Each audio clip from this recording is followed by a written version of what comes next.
Chers amis, bonjour. Nous sommes très heureux d'être avec vous ce matin pour présenter la leçon de ce dimanche 30 octobre 2022. Matin, Pasteur Zavala a proposé nous un titre, Les plus difficiles à atteindre. Alors ça, c'est leçon aujourd'hui.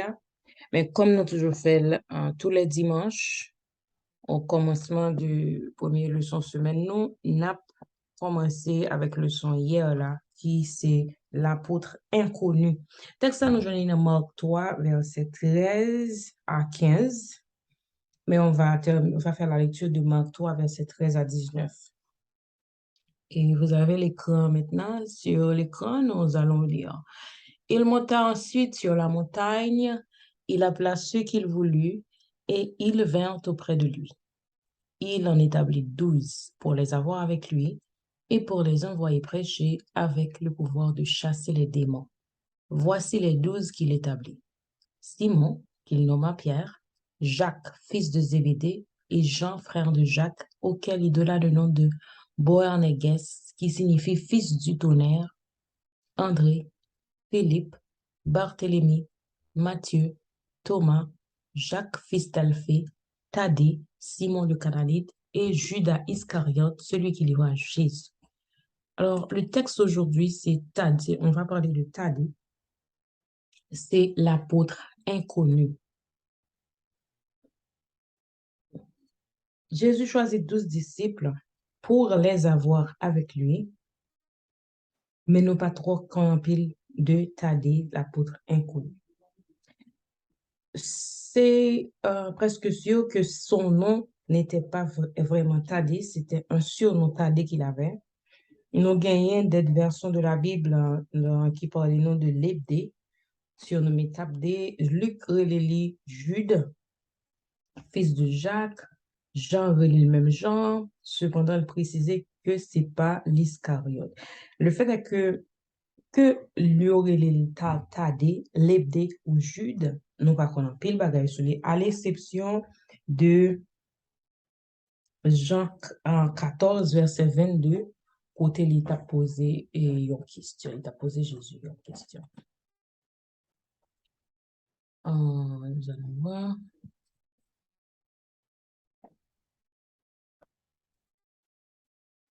Jean 14, verset 22.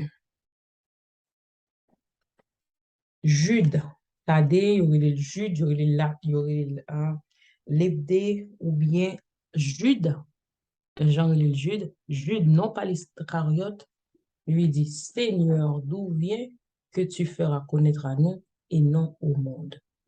Que tu te feras connaître à nous et non au monde.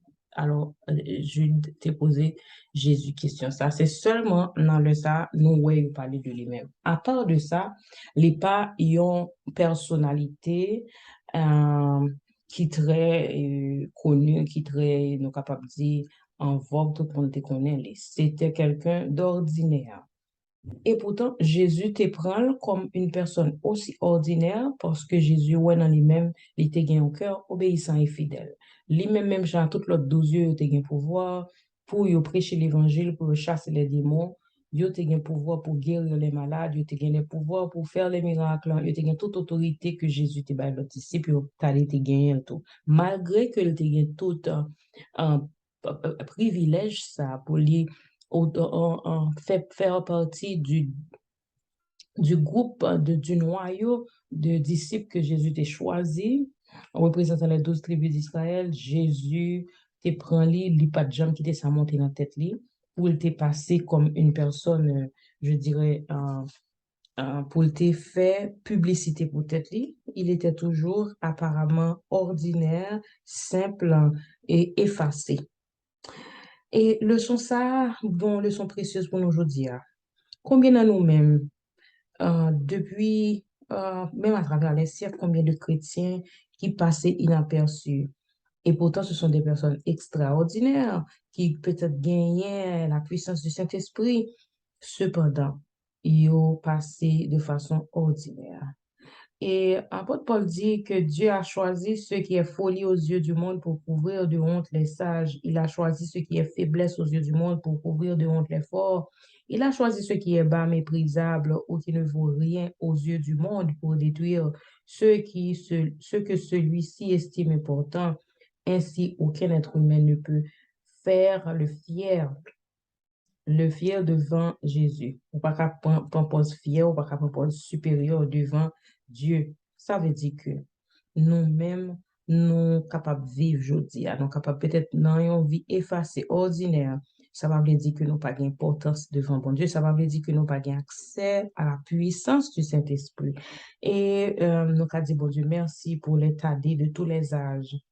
Et sinon, c'est des tabliers, tout nous qu'a dit, bon Dieu, merci. Peut-être nous pas visibles, mais nous partout, dans les bureaux, dans les écoles, dans les industries, dans les hôpitaux, dans les champs missionnaires, dans des maisons, n'a pas accompli fidèlement notre travail pour la gloire de Dieu.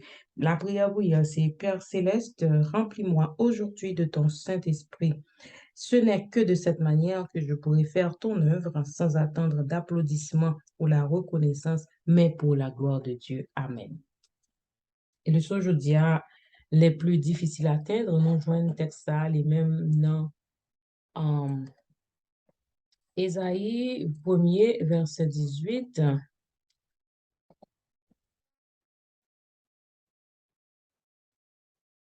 Venez et plaidons, nous dit Dieu, dit l'Éternel. Si vos péchés sont comme le cramoisi, ils deviendront blancs comme la neige. S'ils sont rouges comme la pourpre, ils deviendront comme la laine. Texte a parlé de Ésaïe, côté peuple là, c'est ton peuple qui est chargé de péché. Et puis, peuple là, t'es pensé que tout va bien, il t'a porté toujours des offrandes à Dieu et peuple, bon Dieu, utiliser texte ça. Il y a une version de la Bible moderne qui dit, une version moderne de la Bible qui dit, venez donc, dit le Seigneur, nous allons nous expliquer. Si vos crimes ont la couleur du sang, ils deviendront blancs comme la neige. S'ils sont rouges vifs, ils prendront la blancheur de la laine. Quand bon Dieu a été plongé dans le péché et bon Dieu t'a utilisé pour faire Isaïe pour le faire comprendre que yo son peuple chargé de faute, yo son race de malfaiteurs, yo gagne main yo pleine de sang et puis il a porté offrande l'Éternel dit c'est pas offrande là qui est plus important l'obéissance vaut mieux que le sacrifice. Et mais il y a une question, pour qui ça bon Dieu choisit l'Éternel choisit couleur rouge cramoisi.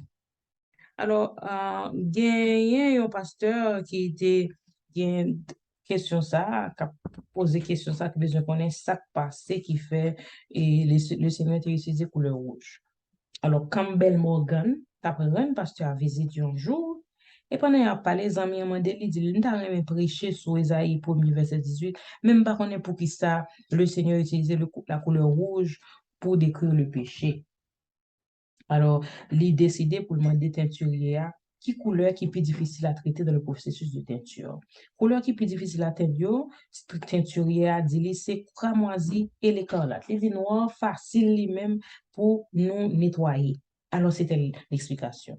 Tout comme teinturier a pas qu'à nettoyer couleur rouge facile, alors péché un monde qui fait péché non plus pas qu'à par ses propres efforts nettoyer culpabilité péché. C'est ça qui fait que l'Éternel choisit couleur rouge.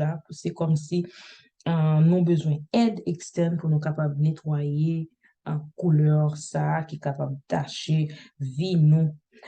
Le péché, la couleur rouge est difficile de nettoyer, de blanchir. Alors, c'est de bonnes nouvelles. Alors, ça veut dire, bon Dieu, assurez-nous que peu importe quelle culpabilité, nous, peu importe péché, nous, dans le passé, il a ramené nous à la pureté et à la sainteté. En d'autres termes, si culpabilité, péché nous grande, l'amour, bon Dieu, plus grand et bon Dieu, assez fidèle pour pardonner nous, il est infiniment plus grand que nos péchés. Et la prière, c'est merci Jésus-Christ, car seul ton sang, ton précieux sang peut faire ce que rien d'autre dans le vaste univers ne peut faire. Enlever la tâche de mon péché et me purifier de toute iniquité. Béni soit ton nom maintenant et pour l'éternité. Amen. Nous allons rapidement passer pour présentation de cette leçon. Semaine, ça, on a étudié dès la fondation du monde et nous avons comme verset à mémoriser nous.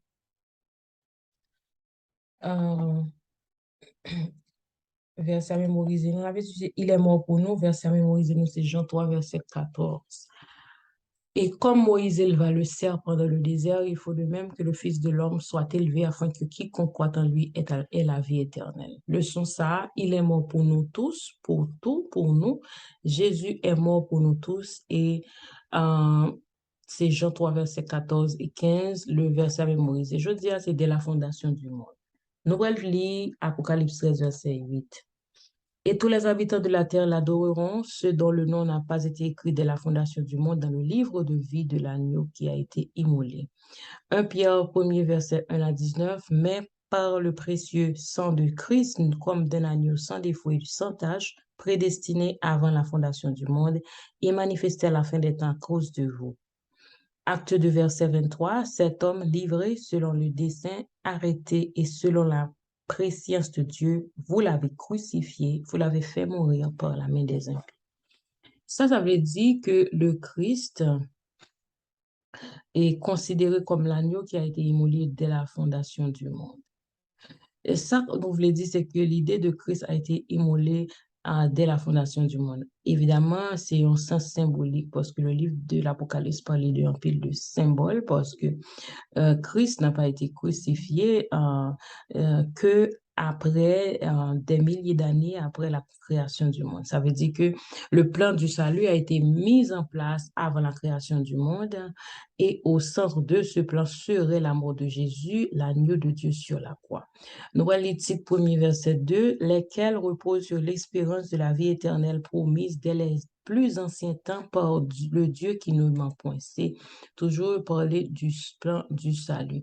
Nous pas qu'à ouais que le plan du salut, c'est un résultat seulement à la chute d'Adam, mais c'est un plan qui là dès les âges éternels et sont à la base déjà ces plans, principes ça est là depuis la création du monde. C'est un plan qui révélait à Adam et Ève dans le jardin d'Éden, et puis son plan qui caractérisé pour sacrifice de sang, sans effusion de sang, il n'y a pas pardon de péché, mais la mort substitutive de Jésus-Christ, c'est lui-même qui, au centre de tout plan de salut, qui symbolisait d'abord dans l'Ancien Testament avec les lois sacrificielles qui étaient parlé de sacrifices d'animaux, mais et c'était symbolisé la mort et la substitution de la vie de Jésus pour nous, de mourir sur la croix, comme étant l'agneau de Dieu qui ôte le péché du monde. Et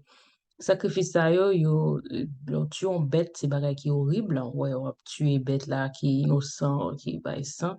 Cependant ça a montré nous quel est à qui dans quel niveau que le péché est redoutable, dans quel niveau la besoin en sorte de son sacrifice pour capable arriver pardonner péché ça et péché ça seul sacrifice qui est capable de pardonner c'est le sacrifice de Jésus. Et ça montre nous dans quel niveau le Christ a souffert à notre place et le péché a coûté la mort du Christ. Et finalement, nous avons la résurrection, gloire à Dieu.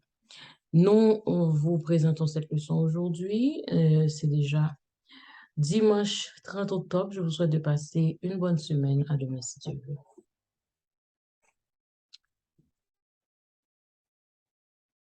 veut.